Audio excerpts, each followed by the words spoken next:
Overcoming homelessness often means helping people with multiple needs. That especially goes for the category of youth homelessness. One response to that is the initiative called Bringing Back Boston. To tell us about the initiative are one of its leaders, the visionary for Bringing Back Boston, Shamara Rhodes. Thank you very much for being with us, Shamara. Thank you. Thank you for having me. There are so many categories here we're talking about. Yes. It could be veterans, it could be people with mental health issues, Right. trauma in the family, even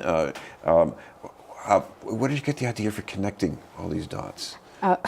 So I know there's a couple of bills that's being passed down through legislation around homelessness, but for me, I'll take it back a little bit. My story was just walking around and seeing the amount of people who are sleeping outside. Then I community organize, so I see a lot of mothers, different day to day, and they're talking about, they don't have enough rent to pay. Whether if you think $100 is, a small amount or a lot, that could be a burden to some families. And if they can't pay it, they get kicked out. We talk about the different sides of everything. We have criminal justice, and we have the young men and women coming home for reentry, and there's no bedding for them. So then we have people returning back to the streets because there's no place to go. So this covers every, I'll say, issue area that's happening just around homelessness, just to focus on where's, the funding, or where is, I'll say, just like the resources to just connect everybody back together. So I'm just trying to bridge the gap between that. Well, in your own life, you've had a struggle because I guess some other people in your family had struggles too. Correct. Tell me a little bit, what was that like? So me personally, I was raised by my grandmother, and once she got breast cancer the second time, we had to move in with a family member. And from there, because rent got heavy, she wasn't able to work. So it was just like a ripple effect of everything that was happening. And we stayed with a family member for a few years, and my grandmother passed away.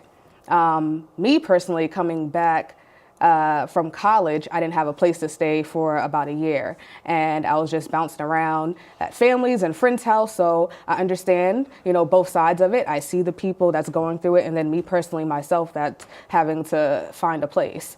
So that's.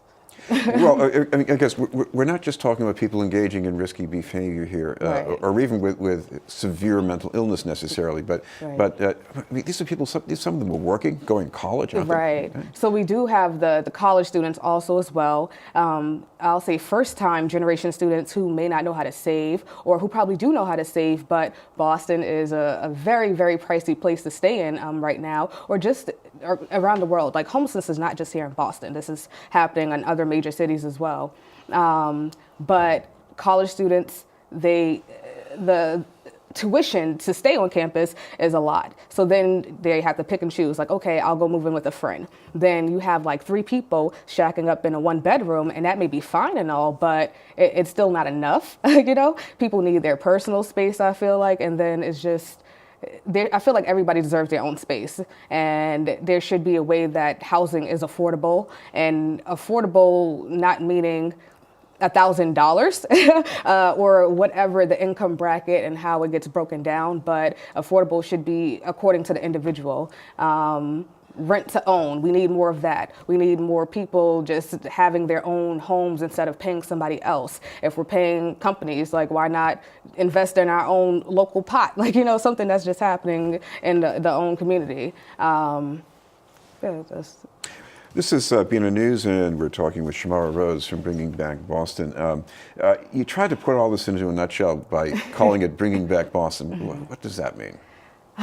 So Bringing Back Boston shortly means addressing mental health, public health, and trauma in a city. And I specifically focused on Roxbury, Mattapan, Dorchester, Jamaica Plain, and Hyde Park, because I feel like those are under-resourced areas where trauma is at a high level, but we see trauma as a major accident happen, but we don't think of, a kid going to school, not being able to eat or afford breakfast that morning at the school as trauma, or going back home and seeing there's no food in the house. Trauma comes with losing people. It may not be due to violence, but it could be to health reasons. It could just be to natural causes, and that could be the main parent, or it could just be a sibling. Suicide, I did an event in September based around suicide in Massachusetts because I looked personally and seeing that we have a small, we're considered at the bottom for suicide rates. But if we're living in this community and I know everybody on the street, then I know that person, something may have happened. We're not talking about it. We're just, beating around the bush. So how do we bring that to the forefront of creating safer spaces for people just to vent and talk about the stuff that they're going through? Well, there's another population, I guess it can be found anywhere. You have people who are going through conflict over their sexual orientation or Yes. identity, maybe even their gender identity. Yes. The family can't deal with it, Yes. and they're out of the house, and Right. So we have there's just so many lanes to go down, and that's definitely another special topic to me personally. We do have people who are not ready to accept family members for their sexual orientation, or friends, or whoever is in their immediate circle, and we are pushing people out because we're judging, that's what I call it, judging them on what their personal preference is. And then now we have people, just like, there's like pipelines to things when the homelessness leads to being on the street, and then possibly, trafficking, and just things that just leads down the pipe like that. And that's definitely a big area in the LGBTQ community. Well, one of the things you have planned is an event at the community center in Mattapan, Yes. at the Mildred Avenue Community Yes. Center. This Thank is going to be you a chance to for them. people to get in and talk to each other.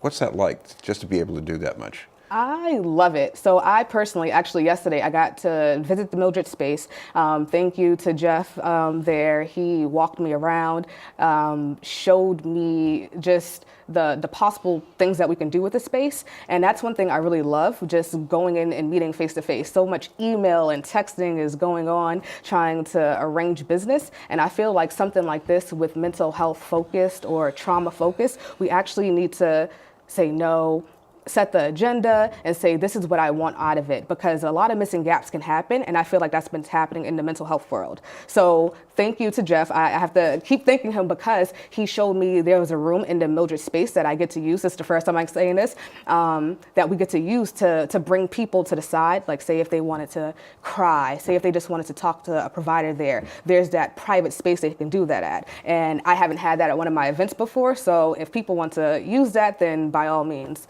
And that event's going to be on April 22nd? Yes. And by the way, you also have a launch event coming up on the 23rd? Is it? Yes. So I'll give you another teaser.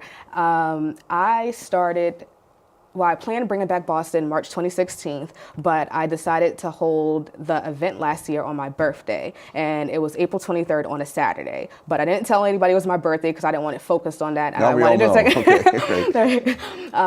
So then this year I was grateful that it was like the day after, and I can do something just saying like thank you for everybody who has helped me. So many providers, Department of Mental Health. They've been a great support. Common Square Health Center. I walked in there and said, this is my idea. And they were like, okay. And I'm just like, thank you so much. And we need that face to face. And finally, people can go to Facebook if they want some more details. So you've got a name that they should check out? Yes, Bring It Back Boston. It's plain and simple. BMA is 3 B's MA for the hashtag. If you would like to, talk about anything or get my attention, I look at the hashtag.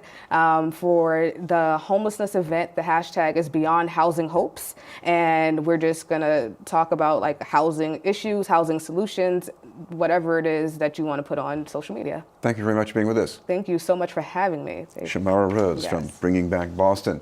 Up ahead, Vida Hispana with Maga Troncoso.